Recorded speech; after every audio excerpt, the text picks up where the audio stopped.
Hello dear students, today we are going to start the chapter number 14 biomolecules from your chemistry syllabus. So first we will see the introductory part of this biomolecules. So first the principal molecule of living words. So body of living organisms is contain the large number of different molecules and which constitute their structure. So these biomolecules also part of various physiological processes which taking place in living organisms. See the primary structure material of organisms is a protein and cellulose. By means of the unique process of photosynthesis plants, the carbohydrate is produced. So plants is use the different minerals and that minerals is absorbed by their roots and they are produce their proteins. So lipid are also main ingredients of vegetable oils and milk fats. Nucleic acid is also important biomolecules and this nucleic acid is plays an important role to transfer the genetic character from one organism to next. That means one generation to next generation. So, in this biomolecule chapter, we are going to study some aspects of three principal biomolecules, that's namely carbohydrates, proteins, and nucleic acids. Okay. So, first we'll study about the carbohydrate. What is carbohydrate? Carbohydrate form a simple chemical reaction of many carbohydrate and it is understood that carbohydrate is a polyhydroxy aldehyde or ketone compounds. Okay, it's a polyhydroxy aldehyde or ketone compounds and which give rise to units on the hydrolysis. So after the hydrolysis of carbohydrates will gives the units. Okay, some example we will consider here the some carbohydrate like glucose is there, fructose is there. This glucose fructose are sweet in taste, so that's why they called as a sugar. That's why they called as a sugar. The most commonly used sugar in is a sucrose. Okay, most commonly used sugar is a sucrose, and this sucrose is obtained from sugarcane or sugar beet. The sugar present in milk is called as a lactose sugar. So this Greek word for sugar is a saccharon, and hence carbohydrate are also called as a saccharides, or also called as a saccharides. So origin of the term carbohydrate lies in the finding the molecular formula of many of them, and it's expressed, that is you can see here carbon, carbon, that is CX, S2O, that is hydrogen oxygen, hydrogen oxygen, that is why hydrate of carbons. So for example of carbohydrate is given like glucose, sucrose and starch. Okay, so next we'll see the classification of carbohydrates. We'll see the how the carbohydrates are classified. Carbohydrate are classified into three broad group and is accordance with their behavior of on hydrolysis. Okay, so there are the monosaccharides, monosaccharides, oligosaccharide and polysaccharide. We'll see the classification of carbohydrate. See, there is a three main type of carbohydrate, that is a monosaccharide, oligosaccharide and polysaccharide. So what is the monosaccharide?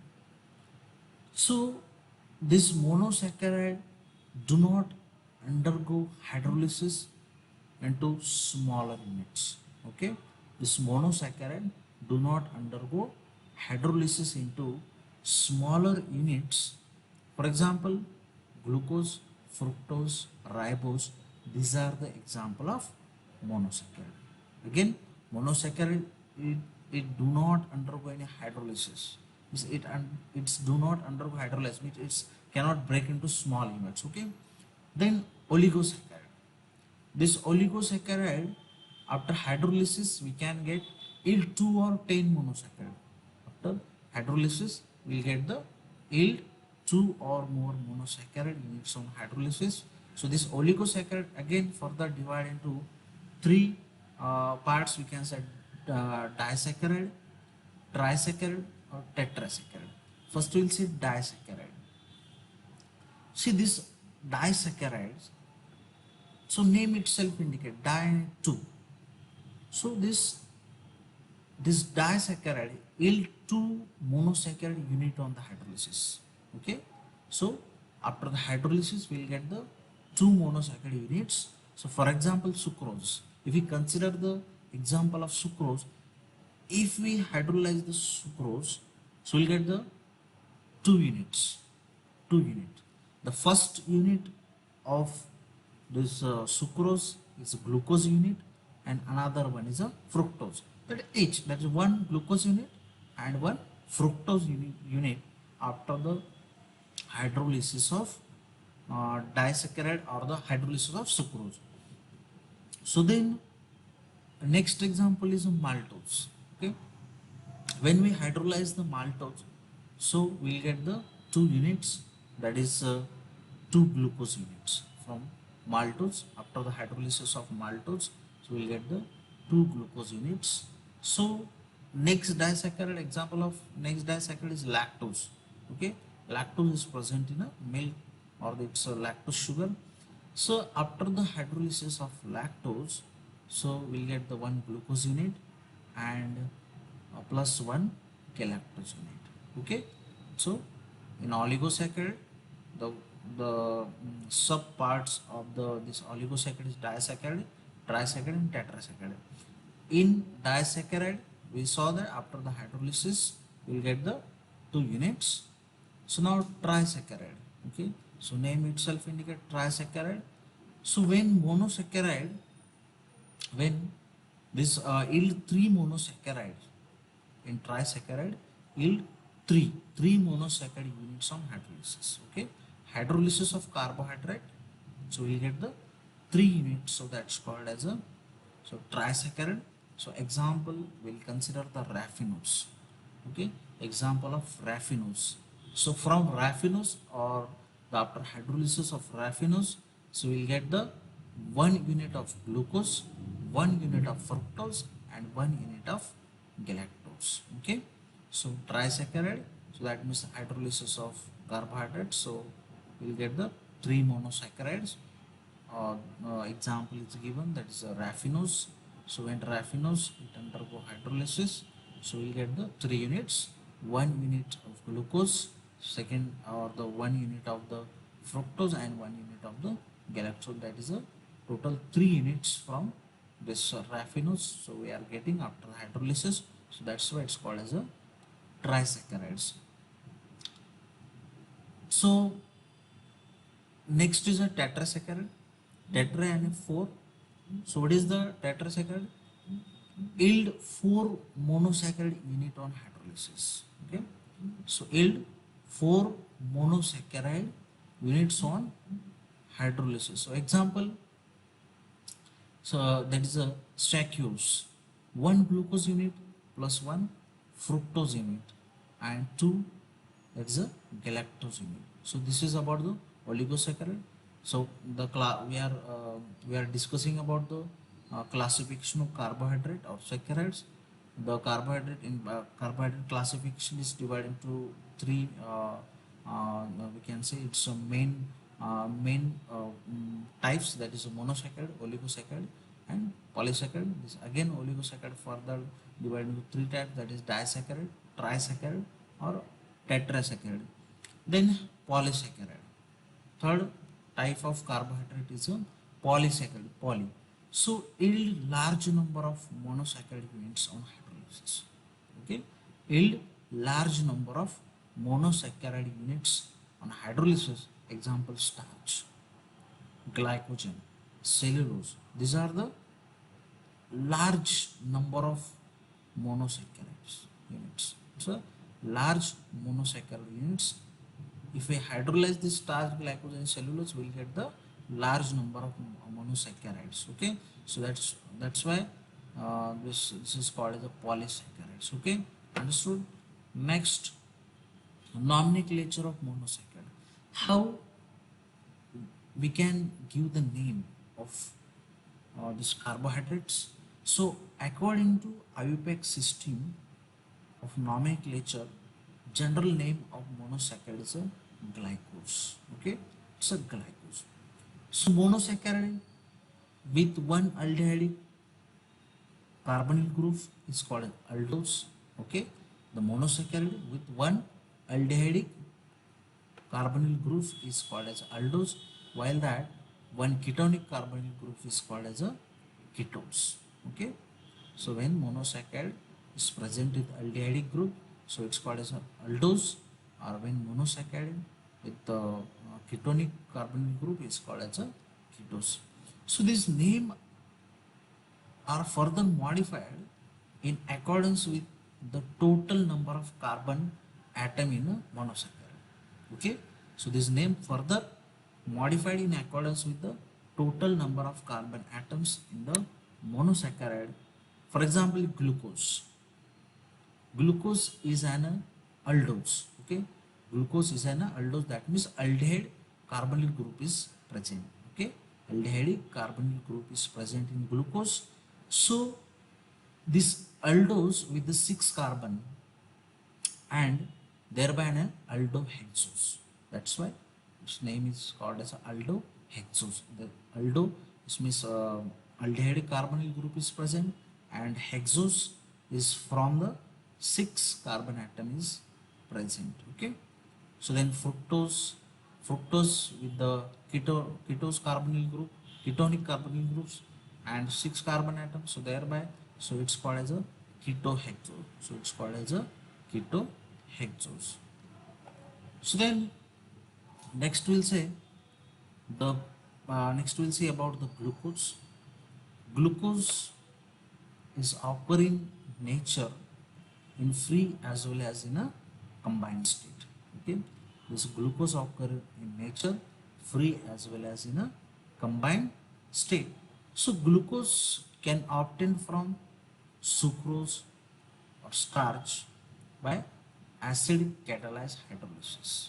Okay, so this glucose we can obtain from the sucrose or starch. When we'll get obtain this?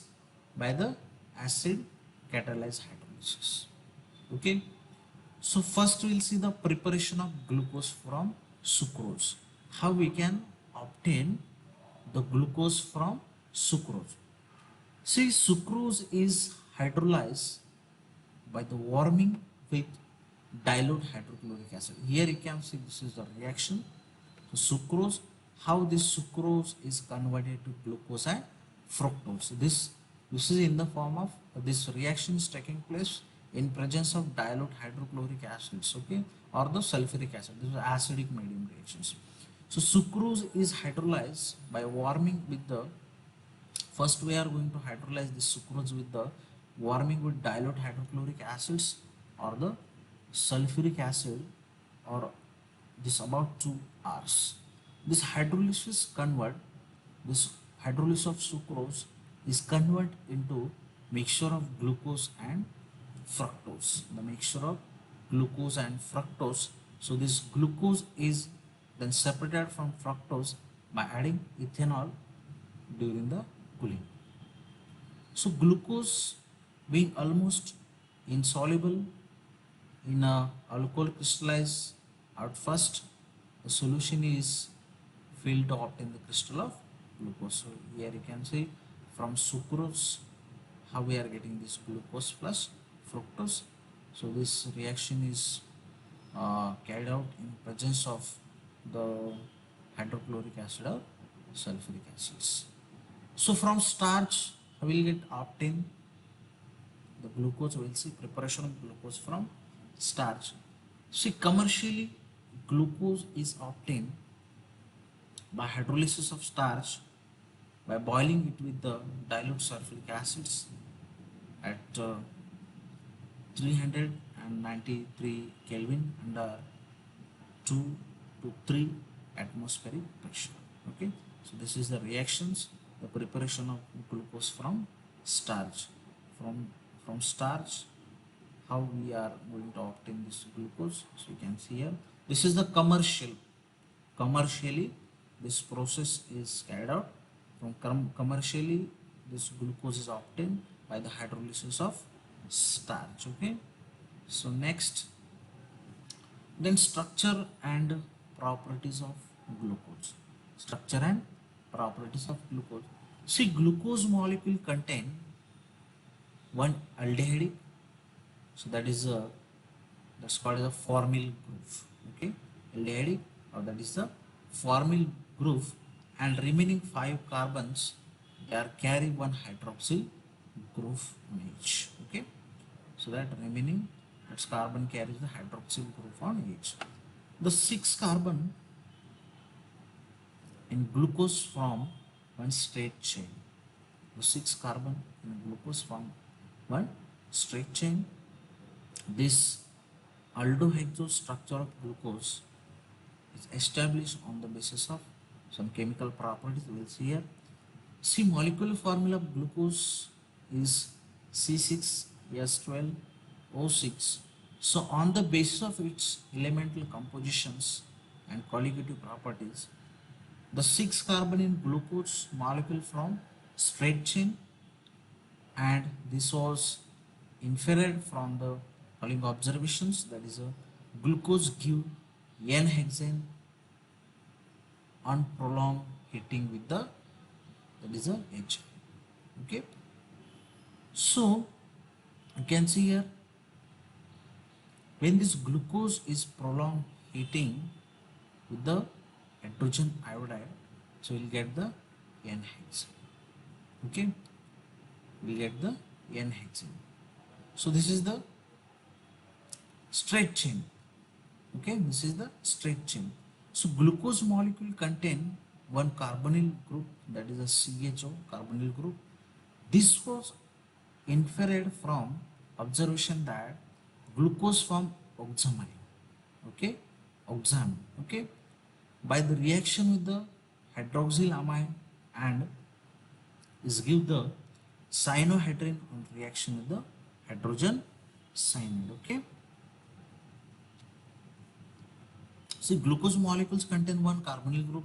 So here we saw that this was inferred from the observation that glucose form oxime. Okay, so this glucose form the oxime by the reaction of here hydroxylamine, and gives the cyanohydrin and oxime on the reaction with the hydrogen cyanide.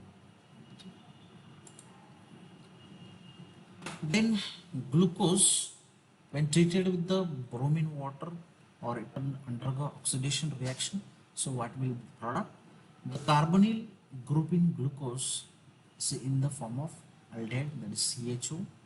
So this was inferred from observation that glucose get oxidized,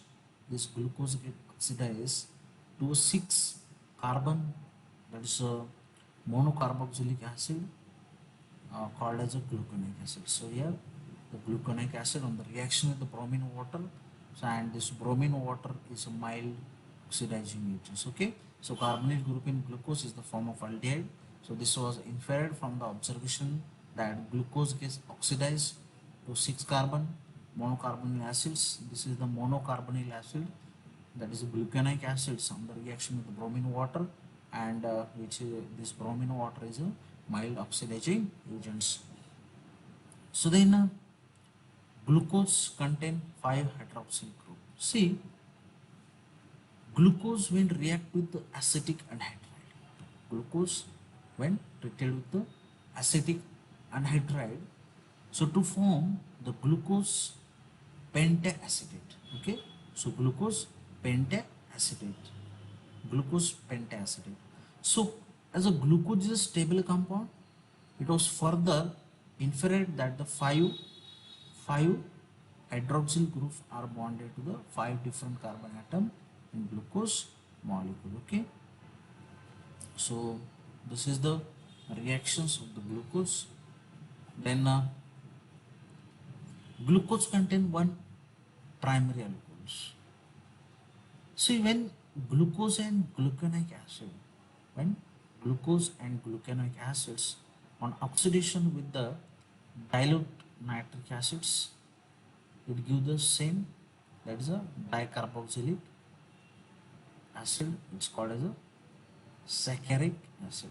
Okay, saccharic acids. Okay, so in this reaction, glucose it undergo glucose and gluconic acid. It undergo oxidations in presence of nitric acid. So we'll get the same product or the same dicarboxylic acid, that is a saccharic acid. Then important property of glucose is optical isomerisms. So what is the optical isomerism? So it's after the passing the plane polarized light, so it gives the certain rotation with the particular angle. So structural formula of glucose show that it's contain the four chiral carbon atoms. So here you can see the glucose with the four chiral carbon atoms. So you have learned that every chiral carbon can have two distinct spatial arrangement of groove around it. So in other words, two distinct configurations are possible for each of four carbon of glucose. Stereo structure of glucose is therefore for one out of several possible stereo structure of an aldolase. That is glucose, then gluconic acids, and saccharic saccharic acid. So this is the Fischer projection formula of glucose, gluconic acid, and saccharic acid. So glucose is an optically active compound and has its specific rotations, that is positive, that is a plus 52.7 degree. So due to its dextro rotation, glucose is called as dextro rotations. Okay, so the designations, that is sign with the plus sign, glucose or D-glucose, and imply the dextro-rotated nature of glucose. So D-glucose is another designation of glucose, and which is more common.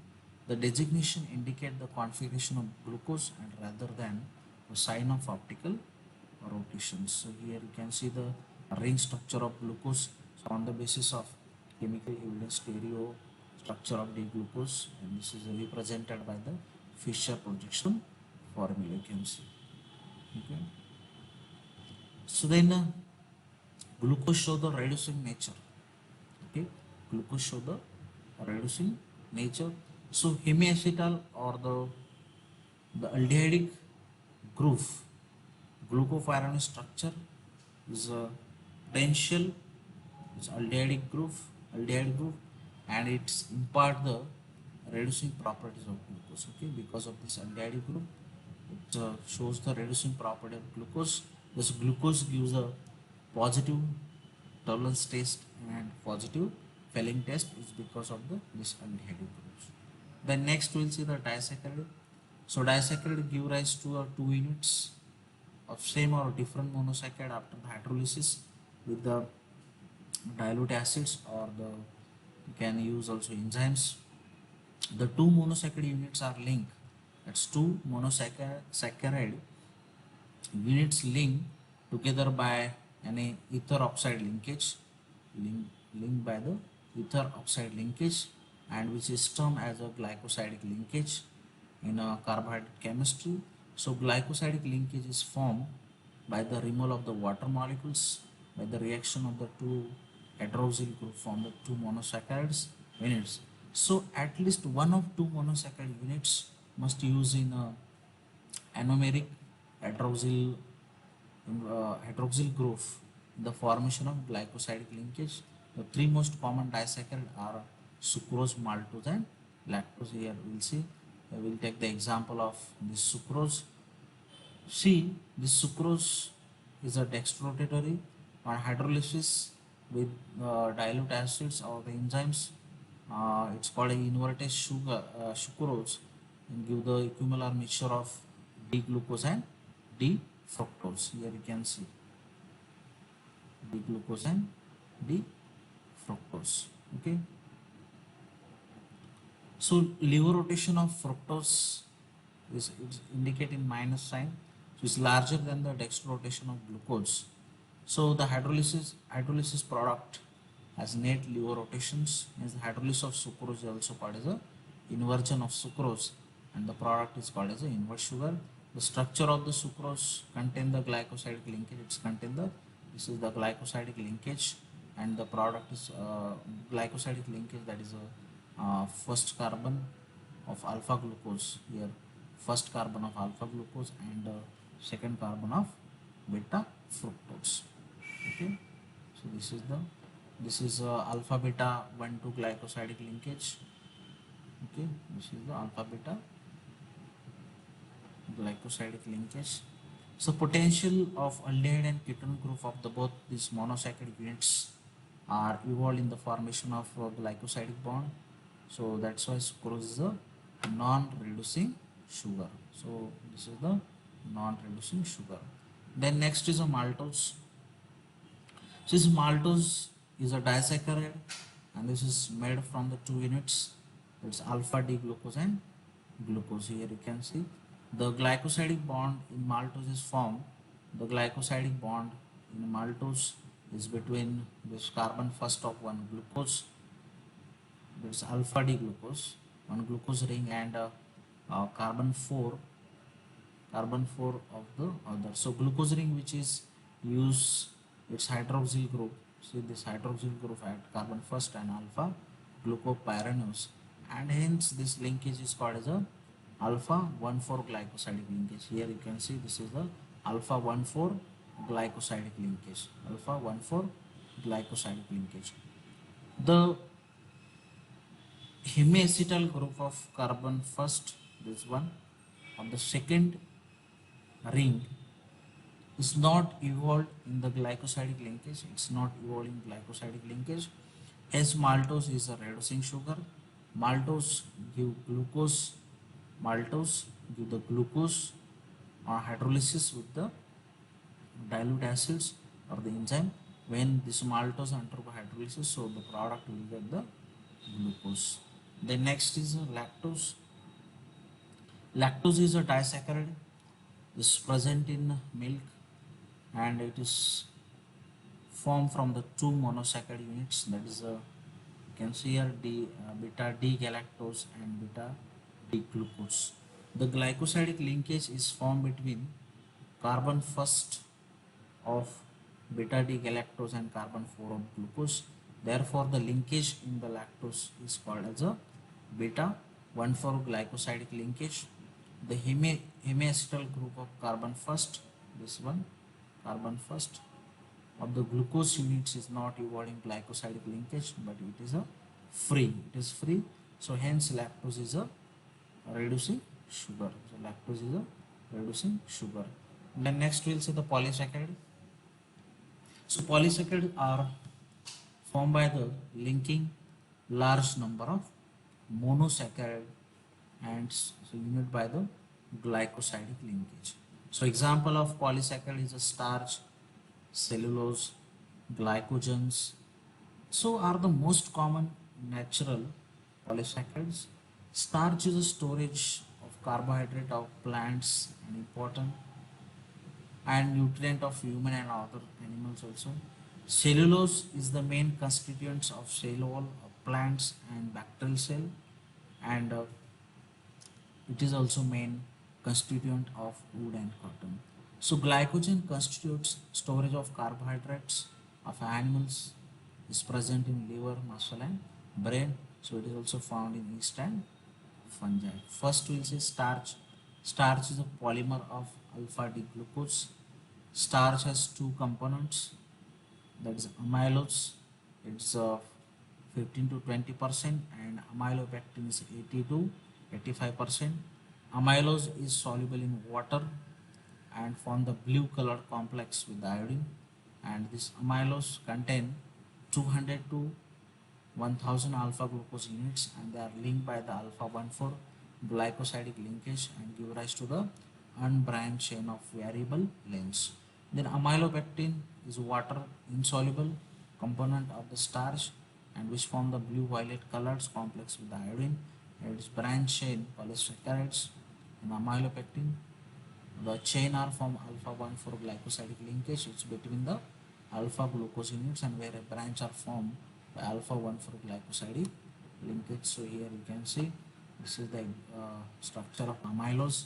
In amylose there is a alpha 1 4 glycosidic linkage. Okay, this is alpha 1 4 glycosidic linkage in amylopectin. So there is a alpha 1 6 glycosidic linkage branch. Okay, and alpha 1 4 glycosidic linkage. Okay, so then cellulose. Cellulose is a this is a, another example of polysaccharide. Cellulose is a straight chain polysaccharide of the beta glucose units and linked by the beta 1 4 glycosidic bonds. So chemical hydrolysis of glucose requires use of concentrated strong acid, high temperature pressure, and this implies that beta 1 4 glycosidic bonds very strong and difficult to hydrolyze. So that's why human do not have the enzymes which can hydrolyze the linkage. This linkage and cellulose cannot be digested by the human being. This is the cellulose. This is glycogen. Glycogen is also polysaccharide. Glycogen has just a structure similar to that of the amylopectin, but it is more highly branched. Okay, so this is about carbohydrate. In next lecture, we'll see the another biomolecules. That is the protein. Okay.